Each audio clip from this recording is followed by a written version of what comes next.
PT Astra Honda Motor melengkapi jajaran produk motor trailnya di Indonesia dengan meluncurkan Honda CRF 250L ini. Dia punya basis serupa sebenarnya dengan CRF 250 Rally, tapi ada beberapa perbedaan. Nah, motor ini ditawarkan dengan harga Rp79.900.000 on the road Jakarta.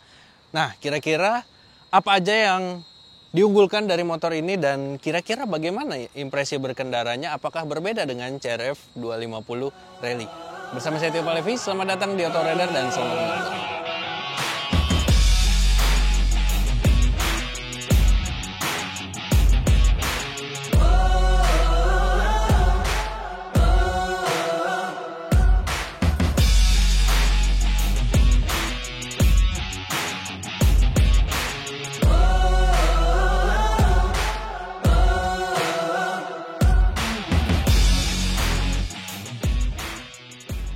Pertama kita bahas dari segi desain dulu.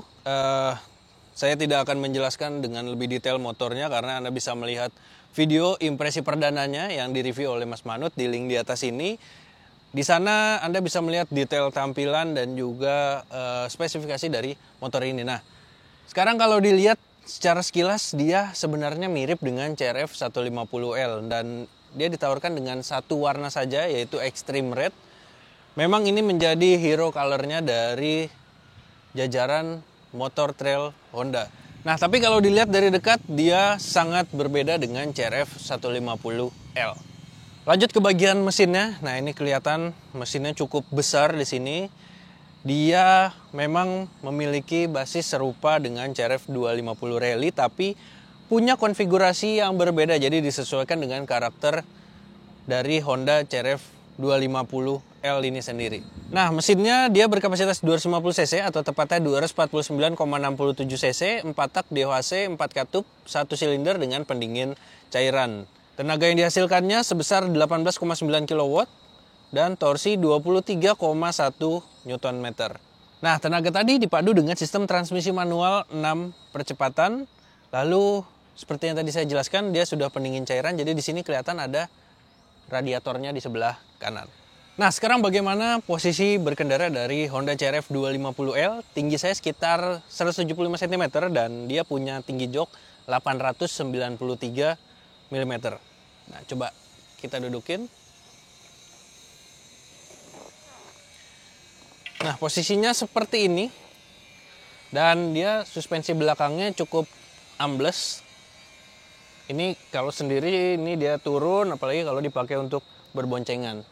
Tapi tentu aja ketika berboncengan dia mungkin tidak terlalu nyaman bagi pembonceng karena joknya cuma sedikit dan dia pijakan kakinya ada di sebelah sini, jadinya agak sedikit terangkat kakinya sehingga nggak enak kalau dipakai perjalanan jauh.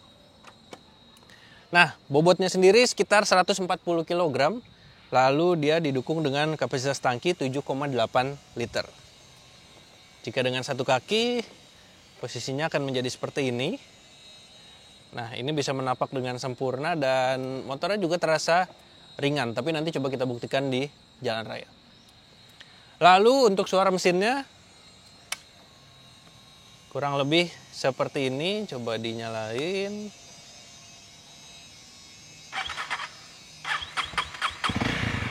Nah,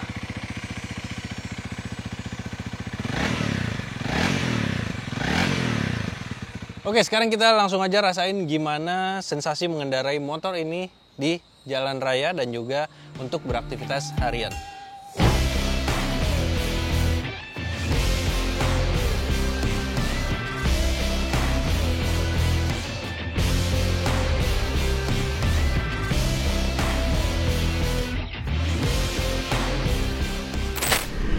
Oke, saat pertama kali dikendarai, motornya terasa ringan. Ya, memang secara bobot dia lebih ringan dibandingkan CRF 250 Rally.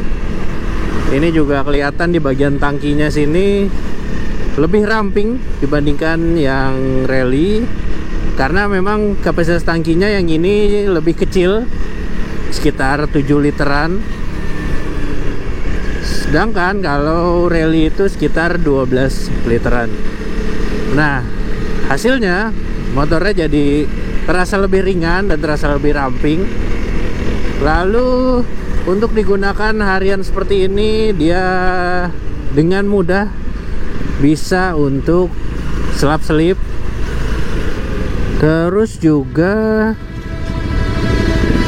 nggak perlu khawatir buat masuk-masuk di antara mobil.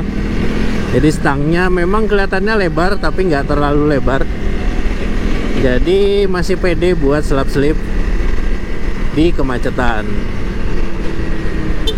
Buat diajak manuver pun motornya terasa lincah. Jadi ringan banget dipakainya. Tapi mungkin buat Anda yang tingginya agak kurang di bawah 170 cm gitu, harus lebih membiasakan diri lagi, jadi lebih beradaptasi karena motornya lebih tinggi dibandingkan dengan CRF 250 Rally. Dia tinggi joknya sekitar 893 mm. Tapi sebenarnya suspensinya sih cukup ambles. Walaupun punya data tinggi yang seperti itu, dia nggak terlalu tinggi jadinya ketika diduduki. Nah, karena speed bump seperti ini juga nggak ada masalah sama sekali karena suspensinya juga enak banget, sama enaknya dengan CRF 250 Rally. Tapi sayangnya ketika di kecepatan tinggi dia agak mantul-mantul jadinya sebagai konsekuensi dari suspensinya yang empuk. Cuma buat pelan dan juga stop and go masih oke lah buat harian. Nah, ini selip-selip seperti ini dia dengan mudah masuk. Dan tapinya untuk tenaga, walaupun dia spesifikasinya mirip dengan Rally, tapi dia karakternya lebih menjambak di putaran rendah. Ya memang dia dihususkan untuk off-road ya. Jadi torsi awalnya terasa lebih nendang. Sementara kalau CRF Rally dia di putaran atasnya masih cukup oke. Kalau ini dia nafasnya jadi lebih pendek-pendek. Nah, ini kayak seperti ini sekitar masuk di 5.000-6.000 rpm. Dia mesinnya sudah sedikit bergetar, menandakan perlu mengganti gigi yang lebih tinggi. Tapi ketika cruising di gigi 5 atau gigi 6 masih cukup nyaman kok untuk harian. Buat koplingnya terasa ringan, nggak ada masalah sama sekali. Jadi buat sering-sering tarik lepas kopling nggak pegel, masih oke lah, nggak ada masalah kalau buat harian. Lalu remnya juga cukup pakem dan empuk, baik di depan maupun di belakang. Tapi lagi-lagi karena dia sebagai sebuah motor trail, joknya memang dibuat tidak sebegitu nyaman. Jadi dia tipis dan ya memang keras. Jadi untuk perjalanan jauh tentu bikin bagian bokong terasa cepat pegal. Jadi ya menyesatinya mungkin kadang-kadang harus sedikit berdiri buat merilekskan diri. Tapi lagi-lagi untungnya suspensinya enak. Lalu tampilan speedometer. Nah, sini kurang lebih masih mirip-mirip dengan Rally. Di kanan ada engine cut off, lalu di bawahnya ada hazard, bawahnya lagi ada starter, terus di kiri ada lampu jauh, lampu dekat, klakson, dan ada lampu sen di bawahnya. Dia di sebelah kiri polos, nggak ada tombol pass beam. Dan bedanya juga dengan Rally, dia lampunya bentuknya simetris. Kalau yang 250 Rally dia tidak simetris dan bentuknya bulat. Kalau ini runcing. Lalu speedometernya juga masih mirip, ada beberapa informasi di sana. Di antaranya ada odometer, speedometer, lalu ada indikator gigi, indikator bahan bakar, dan juga jam di sebelah kiri atas. Terus ada MID seperti rata-rata konsumsi bahan bakar. Kemudian ada trip A dan trip B. Ada odometer juga. Nah, ngomong-ngomong soal konsumsi bahan bakar, kami melakukan pengetesan dengan metode full to full dan gaya berkendara Econo Ride. Jadi kecepatannya dibatasi nggak lebih dari 70 km per jam. Terus bensin yang dipakai oktan 92 dan tekanan angin bannya sesuai dengan rekomendasi pabrikan. Hasilnya kalau di MID bisa dapat sekitar 30-an lebih kilometer per liter.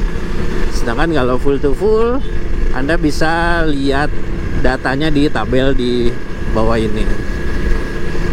Nah, itu soal konsumsinya. Kemudian bagaimana dengan hasil tes akselerasi? Nah, akselerasinya ternyata motor ini lebih kencang 0-100 km per jamnya dibandingkan CRF 250 Rally.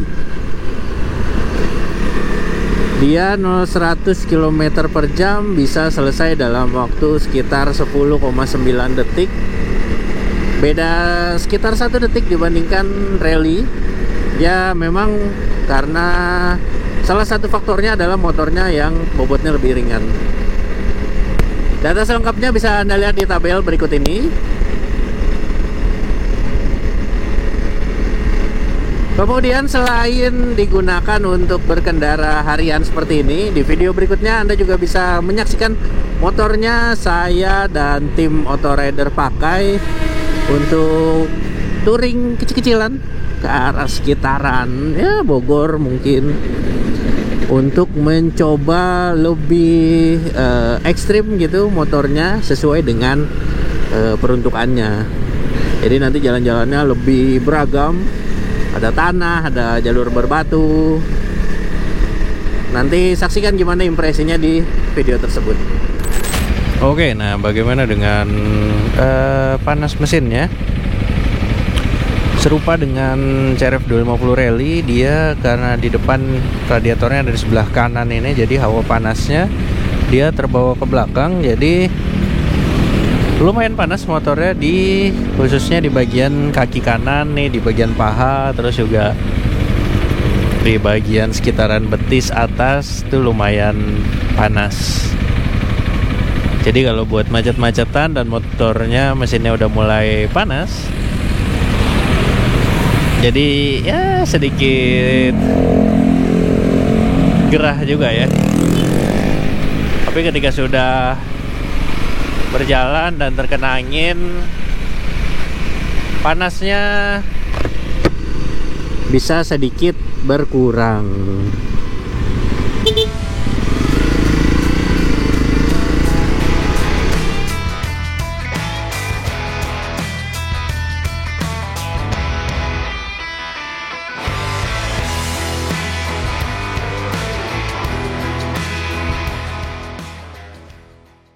Oke, jadi itu dia tadi bagaimana impresi kami terhadap Honda CRF 250L ini saat dipakai untuk aktivitas harian. Nah, tentunya kurang lengkap kalau motor ini tidak dipakai ke jalan-jalan yang berantakan lalu juga berbatu.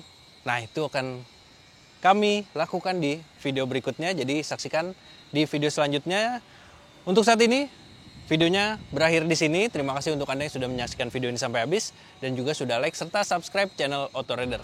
Main-main juga ke website kami di www.autorider.com dan Instagram kami di @autorider.com. Sampai jumpa di video berikutnya. Dah.